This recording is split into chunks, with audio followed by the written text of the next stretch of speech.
मधुबन प्राथमिक विद्यालय प्रधान शिक्षयित्री श्रीमती वंदना त्रिपाठी को अवसरकालीन विदाय संबर्धना प्रदान कर पंचायत हिंगुला उपरा विद्यालय पंचायत उच्च विद्यालय और मधुबन प्राथमिक विद्यालय मिलित आनुकूल्य अनुष्ठित संबर्धना सभा प्रधान शिक्षयित्री सुभाषी साहू अध्यक्षता करथिले।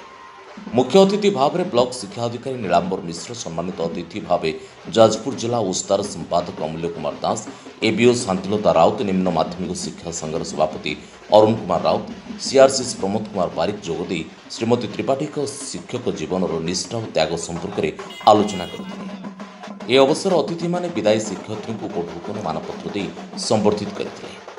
एनसीसी शिक्षक प्रभात कुमार चंद अतिथि मान परिचय प्रदान करथिबा बेले शिक्षयित्री मिताराणी सेठी मानपत्र पाठ करथिले।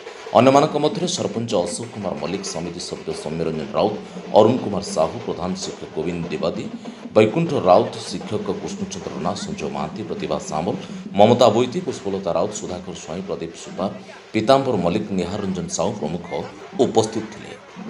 परिशेष शिक्षक ब्रजकिशोर महाराणा धन्यवाद प्रदान करथिले। शेष विद्यालय छात्र छात्री माने एक शोभा शिक्षयित्री को विदाई देते। स्थानीय मुरबी तथा विशिष्ट शिक्षाविद कैलाश चंद्र नायक श्रीमती त्रिपाठी को पांचगुछिया बासभूमि पहुंची शुभेच्छा जणाइथिले। रसलपुर आलोक रिपोर्ट, जाजपुर न्यूज।